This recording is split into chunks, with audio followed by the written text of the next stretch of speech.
చెప్పేయ్. అదే పాట పాడు. కన్నుల్లోని రూపమే గుండెల్లోని ధ్యానమే కన్నుల్లోని రూపమే గుండెల్లోని ధ్యానమే. ధ్యానించింది చాలే, ఇక ఆపు.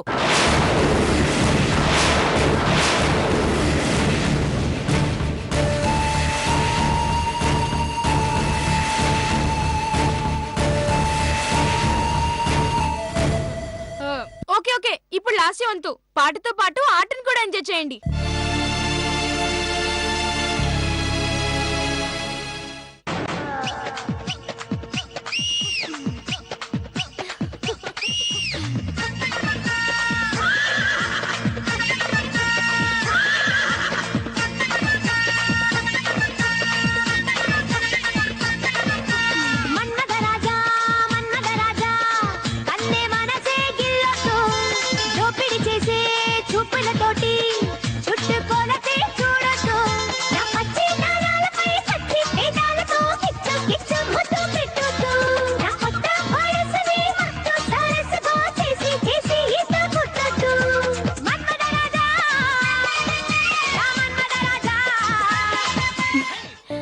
నా పాటలు కాదే, నీ పాటలు చాలా ఇన్స్పిరేషన్ ఉంది, చాలా విషయం కూడా ఉంది. అక్క బామ్మ, మీరు మొదలు పెట్టండి. దమ్మారు దమ్ మిట్ జాయే గమ్ బోలో శుభ శ్యామ్. హరే కృష్ణ హరే రామ్, హరే కృష్ణ హరే రామ్, హరే కృష్ణ హరే రామ్, హరే కృష్ణ హరే రామ్, హరే కృష్ణ హరే రామ్, హరే కృష్ణ హరే రామ్, హరే కృష్ణ. Hello, what? ఏం నువ్వు చెప్పేది?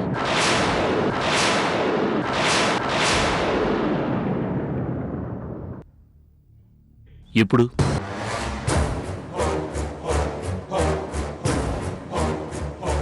ఓకే ఓకే, అలాగే. ఆది ఎందుకు?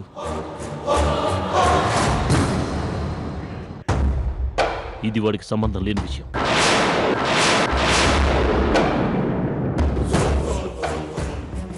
ఇది నాకు మాత్రమే సంబంధించిన విషయం. ఏ హాస్పిటల్లో ఉన్నాడు?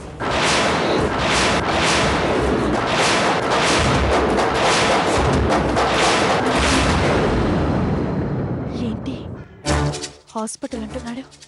కొంపదీసి శ్రీమతి గారి గురించి తెలిసిందా ఏంటి? రేపటిదాకా ఎందుకు? ఇప్పుడే బయలుదేరుతున్నాను. ఒకవేళ ఫోన్ చేసి కనుక్కుంటే? వస్తాను. ఎవర్రా ఫోన్లో? ఫ్రెండ్ నానమ్మ. ఏంటట? ఎందుకంత కంగారు పడుతున్నావు? ఏం లేదు నానమ్మ, ఒక ముఖ్యమైన విషయం తెలిసింది. ఏమిట్రా అది?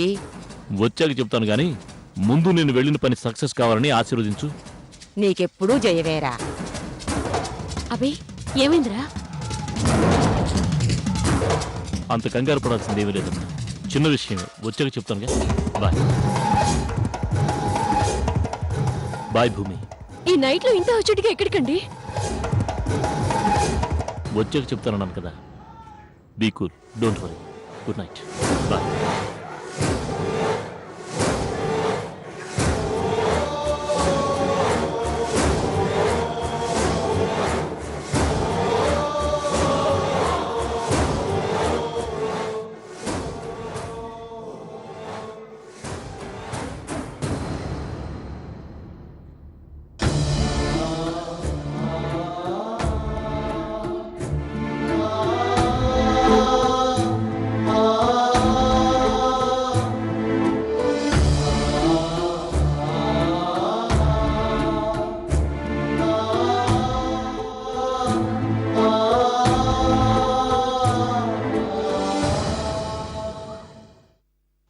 అక్క, బావ ఖచ్చితంగా శ్రీమంత్ కోసమే వెళ్ళుంటాడా? ఏ హాస్పిటల్ అని ఫోన్లో అడిగారంటే అది శ్రీమంత్ గురించి అయి ఉంటుందిగా అని ఎందుకు అనుకోవాలి? ఇంకెవరి గురించి అయినా అని అనుకోవచ్చు కదా. అలా అయితే ఇంట్లో చెప్పే వెళ్తారు కదే. పైగా ఈ విషయంలో ఆదికి ఎలాంటి సంబంధం లేదు, ఇది నా వ్యక్తిగత విషయం అని ఎందుకంటారు? నువ్వు చెప్తుంటే నిజమే అనిపిస్తుంది. ఒకవేళ బావ వెళ్ళింది శ్రీమంత్ కోసమే గనుక అయ్యుంటే వాడు ఇప్పటికీ కోమాలో ఉన్నాడో లేదా స్పృహలోకి వచ్చాడో తెలీదు. ఒకవేళ శ్రీమంత్ గాడికి గనుక స్పృహ వచ్చిందంటే ఏంటక్క పరిస్థితి? అనుమానం లేదే, ఖచ్చితంగా కోటికి బురద పూసింది నేనేనని వాడు చెప్పేస్తాడు. అప్పుడు పరిస్థితి ఏమవుతుందోనని భయంగా ఉంది. ఏం చేయాలో అర్థం కావడం లేదు. అక్క, ఆదిబా వస్తున్నాడు. వదినా, ఏంటది? అన్నయ్య హడావుడిగా వెళ్తున్నారు. ఎక్కడికి? ఏమో, ఏదో హాస్పిటల్ అని ఎవరో ఫోన్ చేశారు, అందుకే వెళ్లారు. హాస్పిటల్ ఏంటి వదినా? ఏమో తెలీదా అది. ఇంత అర్ధరాత్రి వేళ అది హాస్పిటల్కి హడావుడిగా వెళ్ళాడంటే నో డౌట్ అన్నయ్య ఖచ్చితంగా శ్రీమంత్ కోసం వెళ్ళుంటాడు.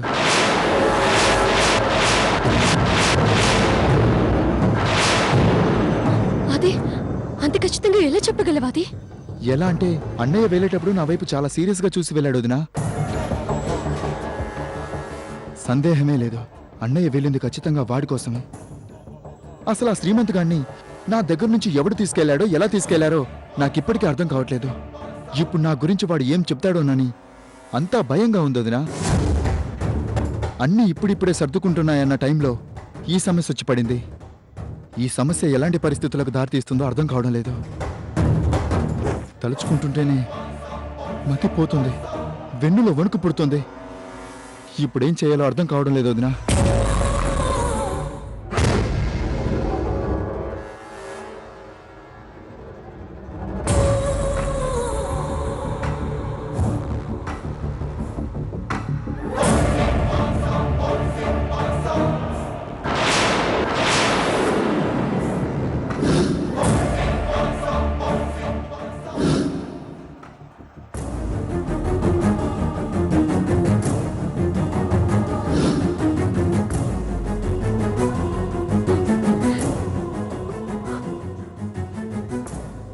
ఆ అమ్మాయి అయితే మరీ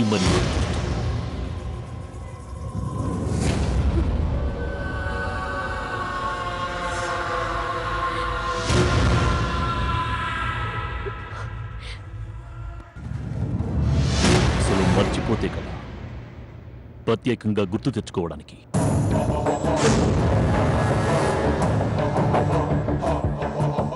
ఈయన ఖచ్చితంగా శ్రీమంత్ దగ్గరికి వెళ్ళుంటారు.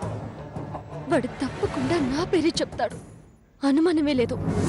ఆ తర్వాత ఎదురయ్యే పరిస్థితులు, పరిణామాలు చాలా దారుణంగా ఉంటాయి.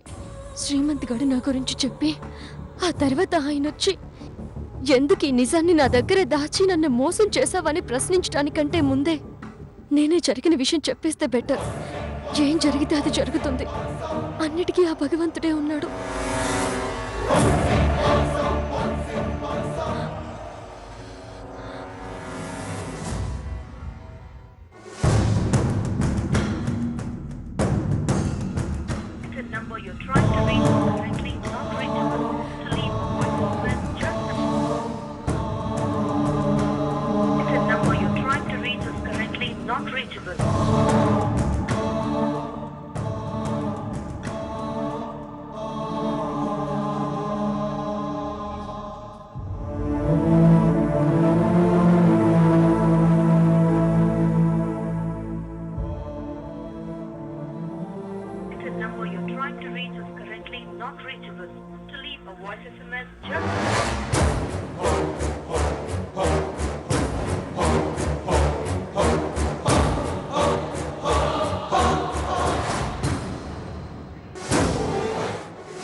భూమి, భూమి, అత్తయ్య,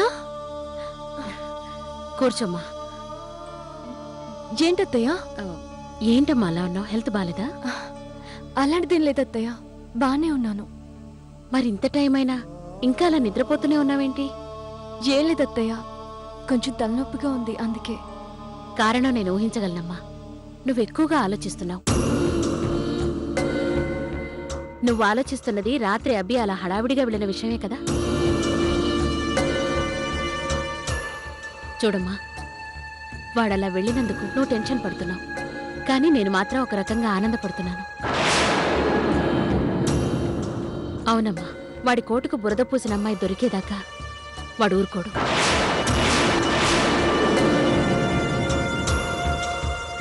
అందుకని ఎంత త్వరగా ఆ అమ్మాయి ఆచూకీ వాడికి తెలిస్తే వాడంత ప్రశాంతంగా ఉంటాడు. వాణ్ణి చూసి మనము ప్రశాంతంగా ఉండొచ్చు. లేదనుకో, ఇదిగో ఇలా ప్రతిరోజు అనవసరంగా టెన్షన్ పడాల్సి వస్తుంది. అయినా ఈ విషయం గురించి మనల్ని అస్సలు ఆలోచించొద్దు, కంగారు పడద్దు అని ఆ రోజు వాడంత క్లియర్గా చెప్పా కూడా.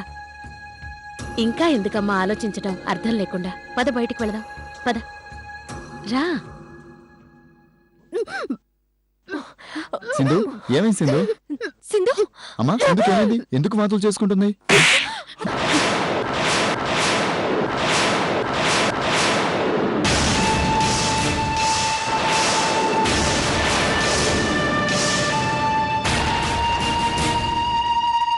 తనెందుకు వాంతులు చేసుకుంటుందో నీకు తెలియదట్రా? పనికి మాలినోడా, చిచి! చెయ్యాల్సిన వెధవ పనులన్నీ చేసి ఇప్పుడు తలదించుకొని సిగ్గుపడి ఏం ప్రయోజనం రా? ఛీ! చూడ్రా, చూడ్రా, నీ వల్ల ఒక ఆడపిల్ల ఎన్ని బాధలు పడుతుందో, ఎన్ని సమస్యలు భరిస్తుందో.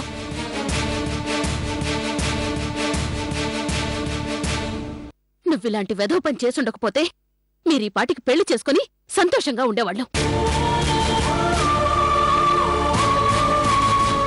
ఈ పెళ్లి చూపుల గోలలు, అత్తయ్యకి ఏం సమాధానం చెప్పాలో అర్థం కాని తల్లొప్పులు అన్నీ ఉండేవి కాదు కదరా.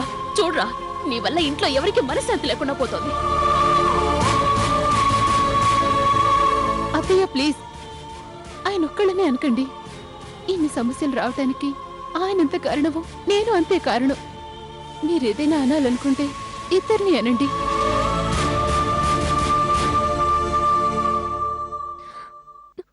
అమ్మా భూమి, మహాలక్ష్మి వాళ్ళు వస్తున్నారట, ఫోన్ చేశారు. ఒకసారి కిందకి రా అమ్మా. అదేంటత్తయ్య, చింతలోనే మళ్ళీ వాళ్ళెందుకు వస్తున్నారు? అదే నాకు అర్థం కావట్లేదు. అక్క, బావగారింట్లో లేరు, ఇదే కరెక్ట్ టైం. అందుకని వాళ్ళతో ఏదో ఒకటి చెప్పి ఈ పెళ్లి విషయంలో వాళ్ళని డ్రాప్ అయ్యేలా చేయక్క, ప్లీజ్ అక్క. ఏమ్మాయి భూమి, వినబడిందా లేదా? వినపడిందమ్మమ్మా, వస్తున్నాను. సరే, త్వరగా రా. అలాగే అత్తయ్య, ఇప్పుడే వస్తాను. అక్క వెళ్ళు ప్లీజ్. సరే సరే.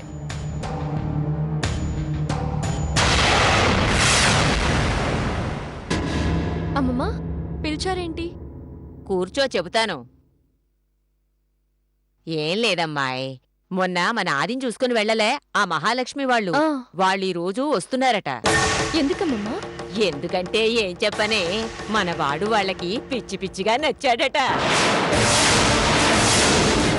అందుకని మన వాణ్ణి ఒకసారి మళ్ళీ చూసినట్టు ఉంటుంది. దాంతోపాటు సంక్రాంతి పండుగ వస్తోంది కదా, దానికి కాబోయే అల్లుడికి ప్రేమగా ఏదైనా కానుక ఇవ్వాలని వాళ్ళు తెగ ఆరాట పడిపోతున్నారే. అందుకే వస్తున్నారు. అది విషయం. వాళ్ళలా ఆరాటపడడంలో అర్థం ఉంది కదూ? ఉందమ్మమ్మా. ఉందన్న విషయం నాకు తెలుసు గాని, నిన్ను పిలిచిన విషయం ఏంటంటే, వాళ్ళొచ్చే సమయానికి అభి ఇంట్లో లేడు కాబట్టి ఈ ఇంటి పెద్ద కోడలిగా వాళ్ళకు కావలసిన మర్యాదలన్నీ నువ్వే దగ్గరుండి చూసుకోవాలి. అది నీ బాధ్యత. ఏమంటావ్? అలాగే అమ్మమ్మా. వాళ్ళు అసలే ఊరి మనుషులు, కాస్త పట్టింపులు కూడా ఎక్కువే. అందుకని మర్యాదల విషయంలో ఏదైనా లోటు జరిగితే దాంతో నొచ్చుకునే ప్రమాదం ఉంది. అలా జరగకుండా చూసుకోవాల్సిన బాధ్యత నీ మీదే ఉంది. అర్థమైందా? అర్థమైందమ్మమ్మా. ఇదిగో మనవరాలా, మర్యాదల విషయంలో ఏ లోటు రాకూడదు. జాగ్రత్త. అలాగే అమ్మమ్మా.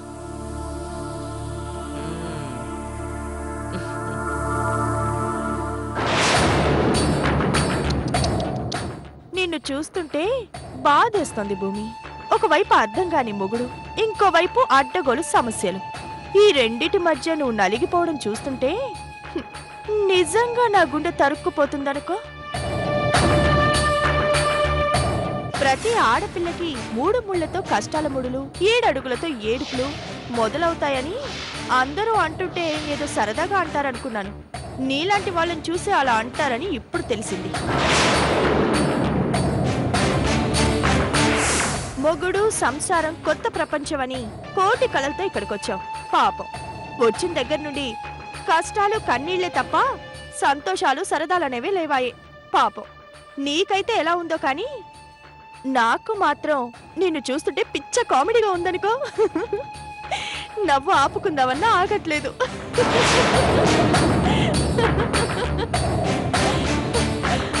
అయిందానికి కాందానికి మొగుడు చేయి చేసుకుంటే తల దించుకొని ఏడవటం తప్ప నోరెత్తి మాట్లాడే ధైర్యం లేదు.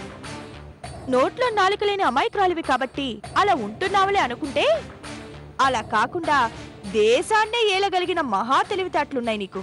ఇన్ని తెలివితేటలుండి కూడా ఎందుకు నువ్వు ఇన్ని అవమానాలు పడుతున్నావో, ఎందుకు అందరి చేతిలో రిమోట్ బొమ్మలా మారుతున్నావో నాకిప్పటికీ అర్థం కావడం లేదు.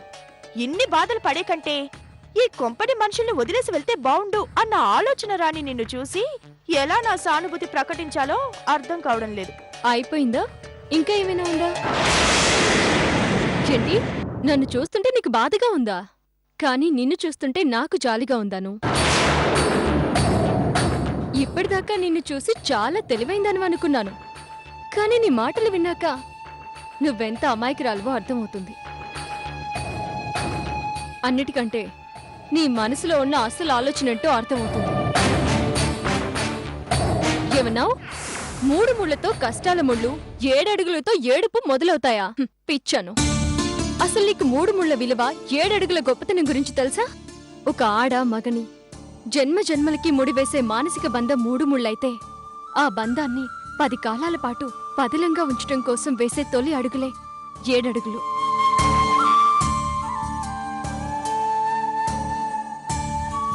నిన్ను చూస్తే నాకు నవ్వొస్తుందాను. చూడు, ఇది నా ఇల్లు, వీళ్ళంతా నా వాళ్ళు అనుకోవడం బాధ్యత. బాధ్యత ఉన్న చోట కష్టాలన్నీ ఇష్టంగానే కనిపిస్తాయి. బంధాలు బంధుత్వాలు ముడిపడినంత తేలిక కాదు విడిపోవడం. ఇంకో ముఖ్యమైన విషయం, ఎగిరిన దూది ఎక్కువసేపు గాల్లో నిలబడదు. అదెప్పటికైనా నేల మీదకి రావాల్సిందే. ప్రస్తుతం నీ ఆలోచనలు కూడా గాల్లోనే ఉన్నాయి, తెలుసుకో. చూడు, అన్యోన్యంగా కాపురం చేసుకుంటున్న జంటని విడగొట్టాలన్న ఆలోచన రావడం రాక్షసత్వం. అలా ఆలోచించే ఆ కాలంలో శూర్పణఖ పాపం ముక్కు చెవులు కోయించుకుంది. దయచేసి నువ్వు కూడా అలాంటి పరిస్థితి రానిచ్చుకోకు, సరేనా? అమ్మమ్మా. ఏంటమ్మా? ఒకసారి ఇలా వస్తారా? అర్జెంటా? చాలా. అవునా, నేను ఇంకా ఇంపార్టెంట్ ఏమో అనుకున్నానులే. వస్తున్నానుండు. ఏమిటి? అదే అమ్మమ్మా, అనుక మధ్య మంచి సంబంధం చూశానని అన్నారు కదా, ఏమైంది? వాళ్ళు రెడీగా ఉన్నారే. ఇది ఊ అంటమే ఆలస్యం. ఊ అంటున్నామమ్మా, మాట్లాడండి. పనిలో పనిగా ఒక్కసారే ఆది పెళ్లితో పాటు అను పెళ్లి కూడా చేసేద్దాం, సరేనా అమ్మమ్మా? అంతకంటే కావాల్సిందేముంది? అను, సరేనా? పెళ్లికి రెడీగా ఉండు.